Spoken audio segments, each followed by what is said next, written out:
Assalamualaikum warahmatullahi wabarakatuh. Selamat malam.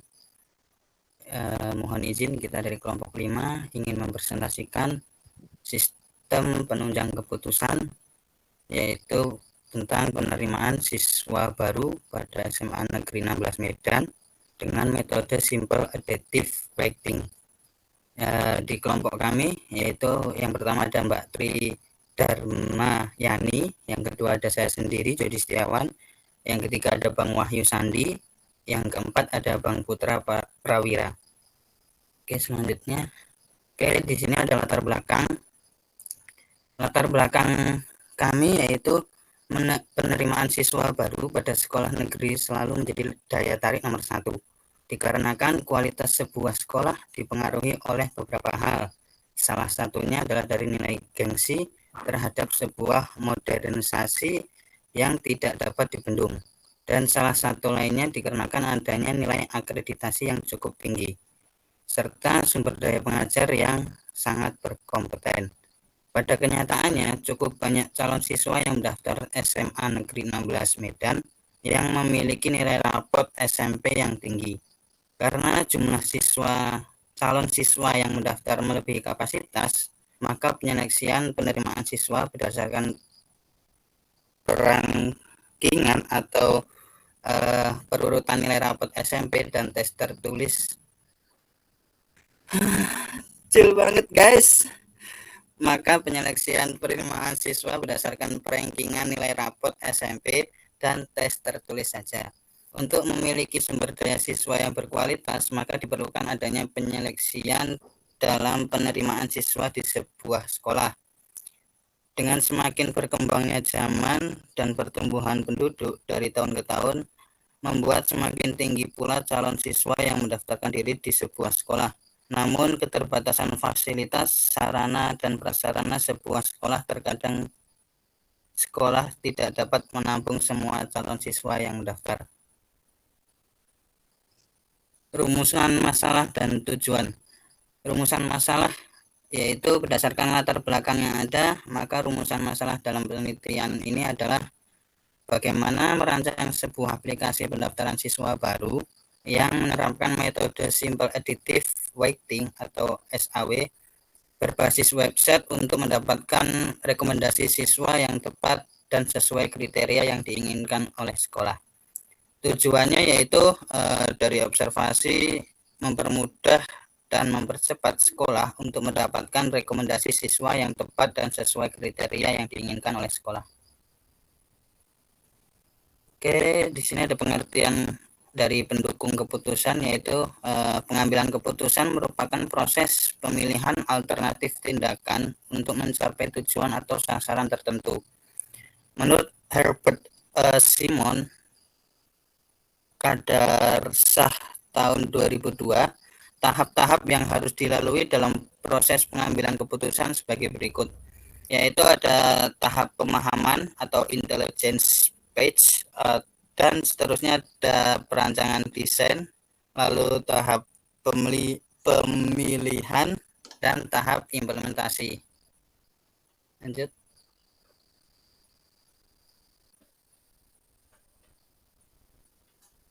Pengertian sistem pendukung keputusan. Pengertian sistem pendukung keputusan menurut beberapa ahli, salah satunya dari Michael Scott dan Peter Kin 1998 adalah bahwa sistem pendukung keputusan merupakan sistem penghasil informasi yang ditujukan pada suatu masalah yang harus dibuat oleh manajer. Lalu yang selanjutnya menurut Raymond tahun 1998 mendefinisikan sistem pendukung keputusan sebagai suatu sistem informasi yang ditujukan untuk membantu manajemen dalam memecahkan masalah yang dihadapinya. Kesimpulannya adalah sistem pendukung keputusan merupakan suatu sistem interaktif yang mendukung keputusan dalam proses pengambilan keputusan melalui alternatif yang diperoleh dari hasil pengolahan data dan rancangan model.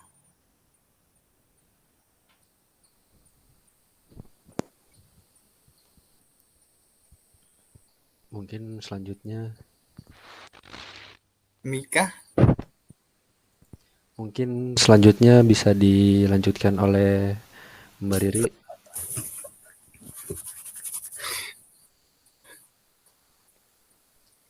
Untuk jenis-jenis sistem pendukung keputusan, keputusan terstruktur adalah keputusan yang dilakukan secara berulang-ulang dengan dan bersifat rutin.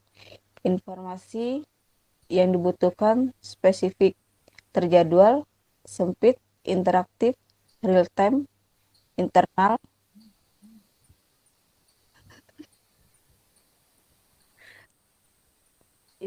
dan detail. Prosedur yang dilakukan untuk pengambilan keputusan sangat jelas. Keputusan semi-struktur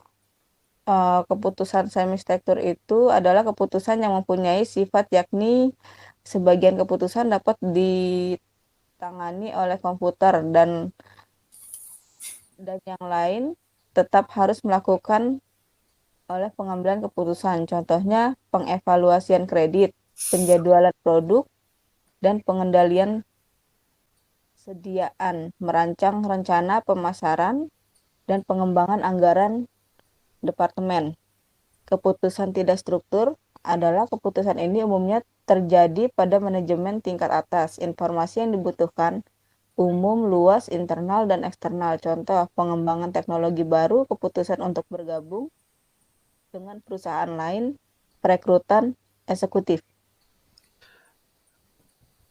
Aduh, bacanya gimana ini? Ya baik, untuk metode SAW ini akan dilanjutkan oleh saya. Untuk metode SAW dalam penerimaan siswa baru ini, yang pertama di sini kita mempunyai tabel kriteria. Tabel kriteria ini mempunyai isinya yaitu nilai rapot, nilai tes tertulis, tes wawancara. Nah, untuk kode kriterianya untuk nilai rapot ini adalah C1, untuk nilai ini adalah C2, untuk tes tertulis ini C3, untuk tes wawancara ini C4, dan bobotnya itu nilai rapot ini bobotnya 30, nilai UN ini bobotnya 25, untuk tes tertulis bobotnya 20, untuk tes wawancara bobotnya 25. Eh, di samping tabel kriteria di sini ada keterangan. Keterangannya yaitu untuk penilaian 20, keterangan nilainya itu cukup. Untuk penilaian 25, keterangan nilainya itu baik. Untuk penilaian 30, keterangan nilainya sangat baik. Lalu di sebelahnya lagi di sini ada kode kriteria. Kode kriteria ini C1 ini keterangannya itu yaitu benefit, untuk C2 benefit, C3 benefit, C4 benefit. Lalu di bawahnya ada tabel alternatif yang mempunyai isi nama siswanya yaitu Budi, yang nomor 2 Anton, yang nomor 3 Siska, yang nomor 4 Robert. Lalu selanjutnya di sini ada tabel sampel nilai calon siswa. Sampel ini meliputi yaitu ada alternatifnya, ada nilai rapot, ada nilai nilai tertulis, dan nilai tes wawancara.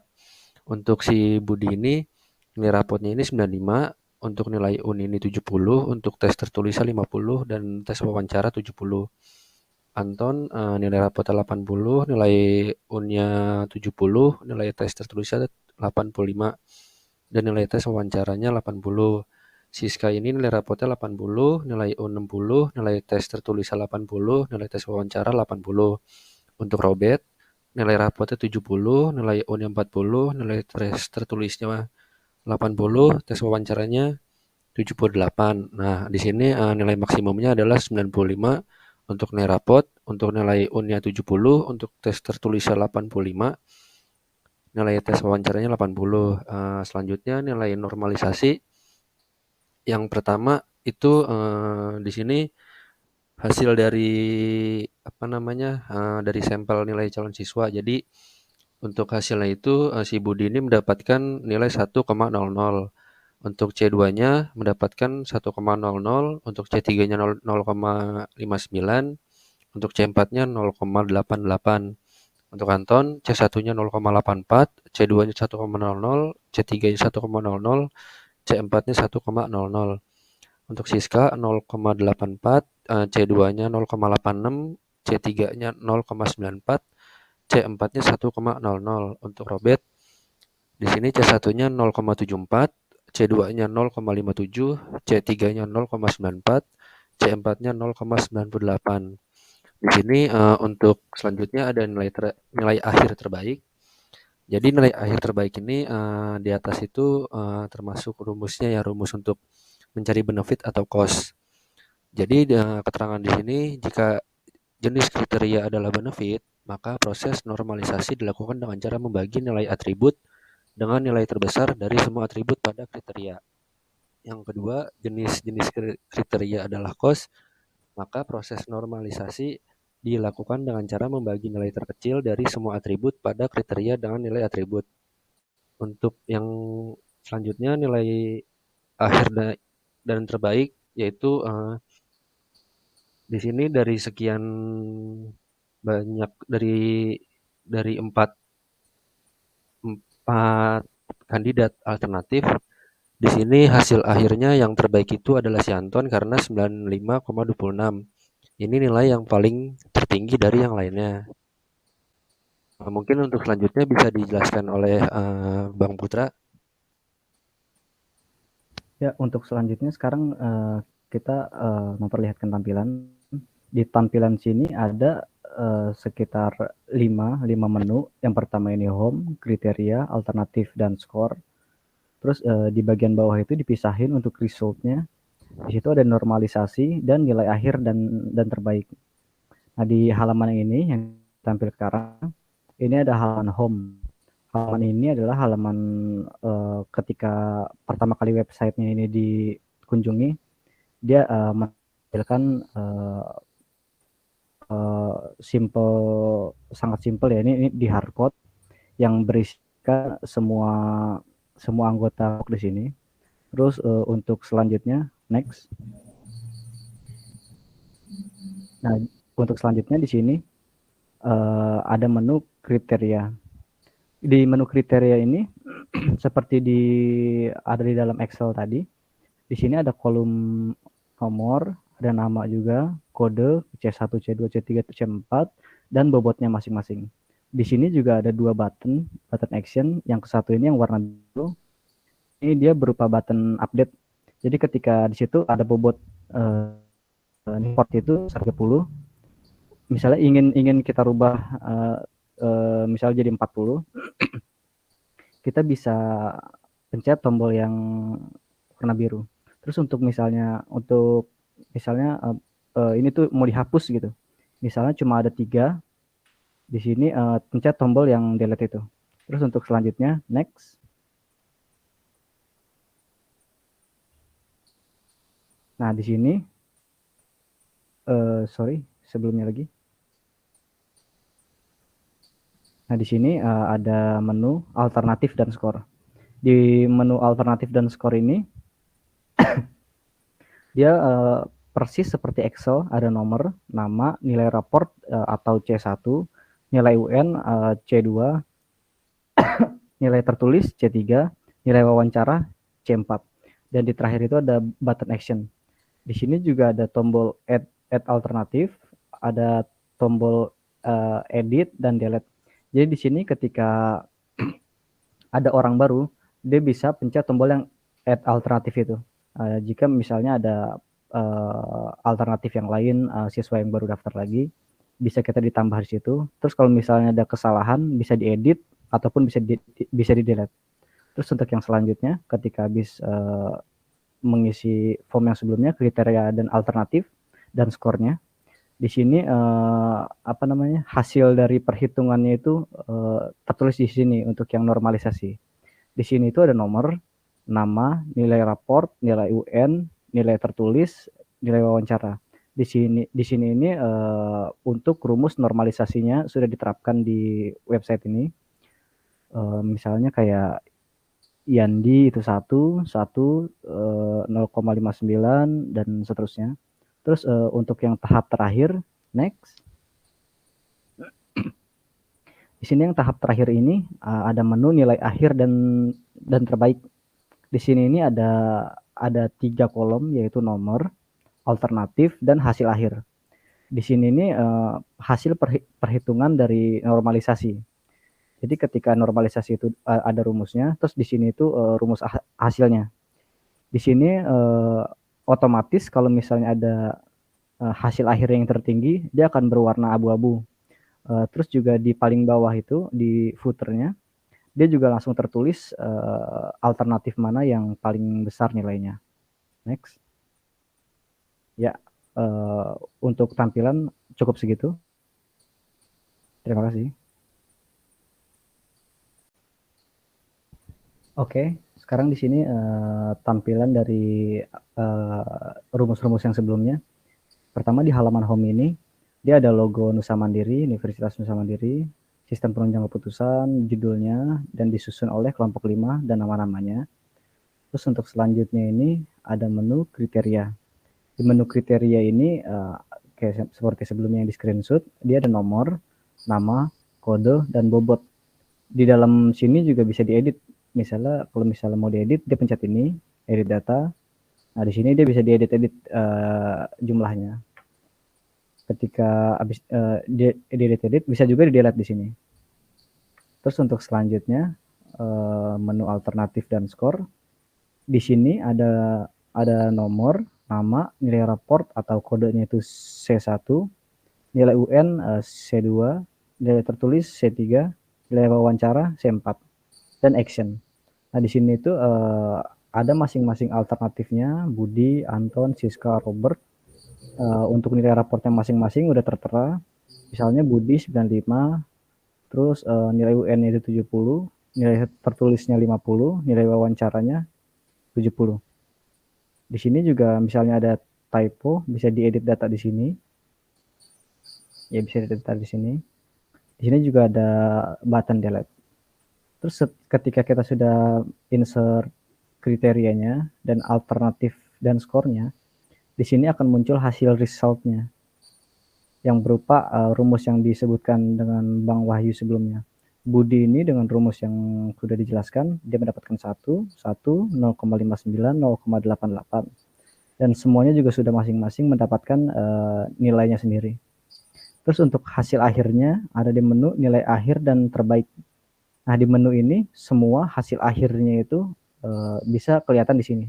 Misalnya tadi Budi dengan hasil yang dinormalisasi tersebut melalui perhitungan itu dijumlahkan hasil akhirnya ini 88,64, Anton 95,26, Siska 90,52, Robert 79,59. Nah di sini nilai maksimumnya itu diketahui adalah Anton. Dan nilai terbaiknya yaitu 95,26. Di sini juga ketika Siska dia ini mendapatkan nilai yang terbaik, otomatis yang warna abu-abunya ini ada di Siska. Untuk saya contohkan misalnya Siska ini saya kasih nilai 100 semua.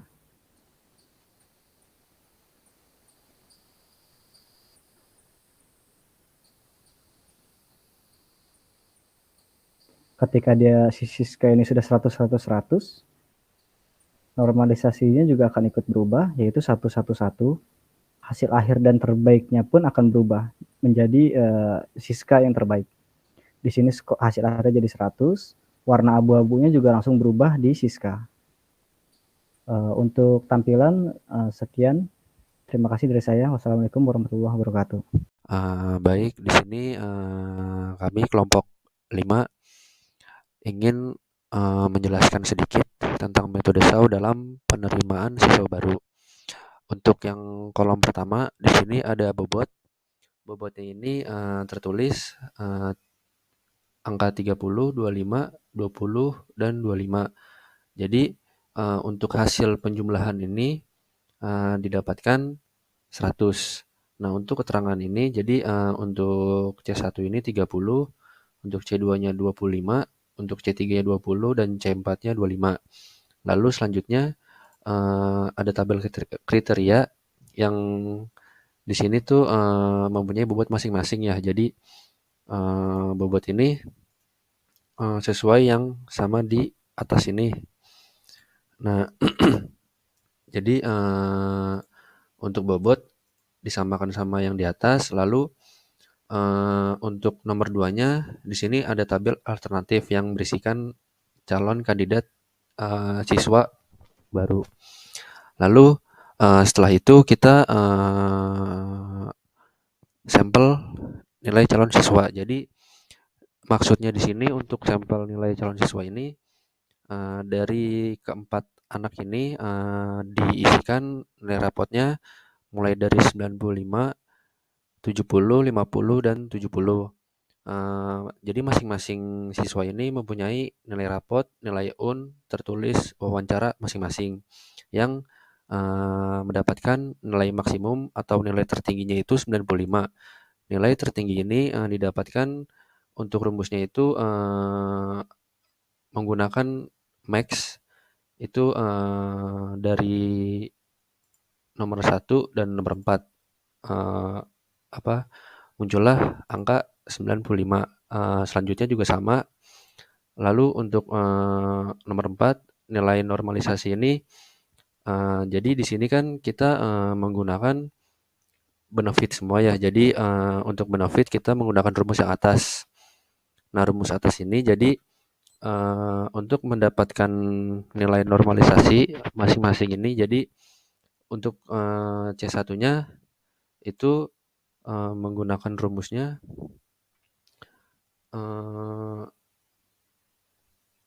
dari nilai si Budi ini 95 itu dibagi dengan nilai tertinggi, muncullah hasilnya 1,00. Untuk selanjutnya juga sama, nilai 70 ini dibagi dengan nilai tertinggi, maka mendapatkan hasil 1,00. Selanjutnya juga sama, dan di sini tertulis kalau kita menggunakan benefit itu, jadi jika jenis kriteria adalah benefit, maka proses normalisasi dilakukan dengan cara membagi nilai atribut dengan nilai terbesar dari semua atribut pada kriteria. Jadi di sini kita yang tadi menggunakan nilai tertinggi dari dari tabel sampel nilai calon siswa. Untuk selanjutnya untuk yang nomor 5 di sini ada tabel nilai akhir dan terbaik. Untuk nilai ini jadi semuanya ini di rata-rata dan muncullah hasil akhir masing-masing dari siswa baru ini. Nah, di sini kita menggunakan rumus nilai tertinggi. Jadi setelah diseleksi, maka si atas nama Anton inilah yang akan diterima di SMA Negeri 6 Medan. Ya mungkin itu aja penjelasan singkat dari saya. Kurang lebihnya mohon maaf. Wassalamualaikum warahmatullahi wabarakatuh.